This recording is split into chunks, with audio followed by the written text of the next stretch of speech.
Are you ready?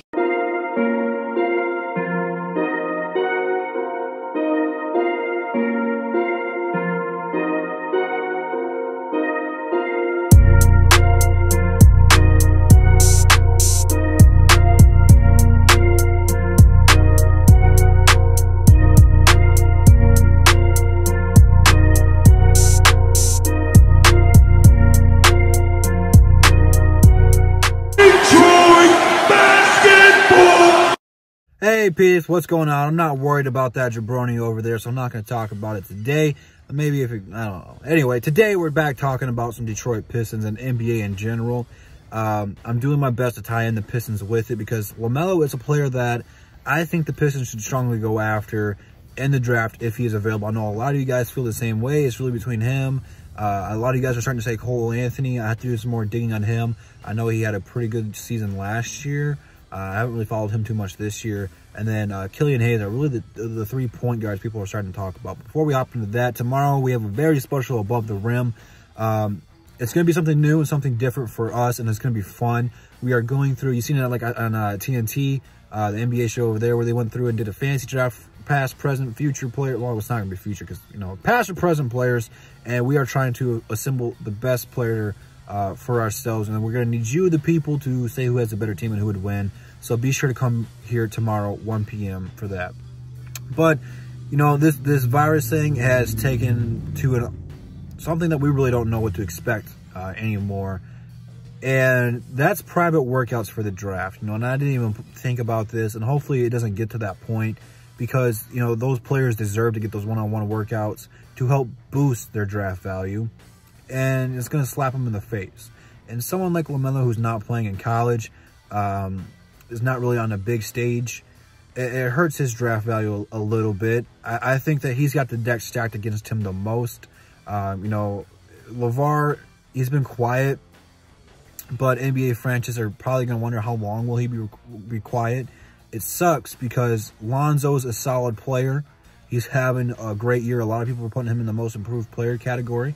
I know J-Mo would, and a lot of you would too. He's been balling. You know, a lot of people put a bad reputation on LiAngelo because he wasn't as talented as Lonzo. He got in trouble for stealing. Well, it is what it is. I think LaMelo has the most potential out of those 3 players right there.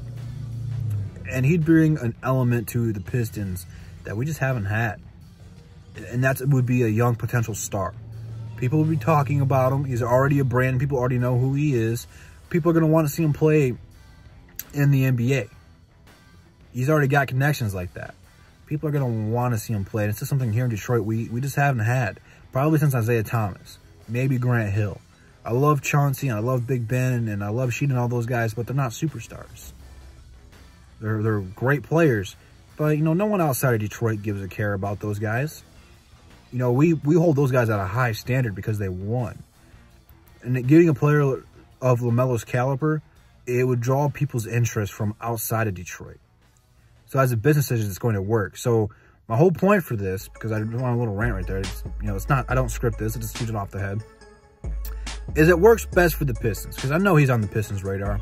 I know the Pistons are trying to get a point guard because that's how you want to start a rebuild, is you want to get essentially your quarterback of the NBA team and the point guard. You want to get that going. And I know he's on the list. I'm not saying that's who the Pistons want or is who they're going to get, but it works to their benefit because they right now, we don't know if the NBA is coming back, so if we went into the draft right now, we'd have roughly the 5th pick, depending on how the lottery is going to help or hurt us. And if it helps us, cool, because we could take him earlier, because we know how good he's going to be, or how good he could be.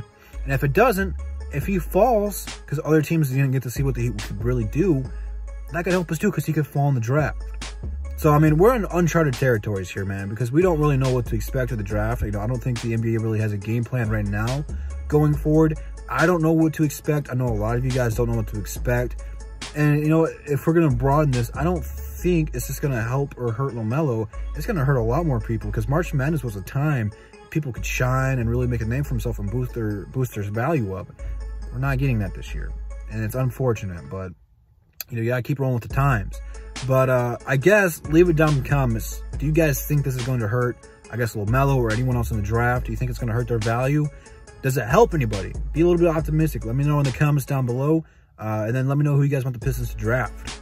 So we got a lot of talk about right now. Instagram, Twitter, DSA members in the description. I'll catch you guys tomorrow on Above the Rim. Peace.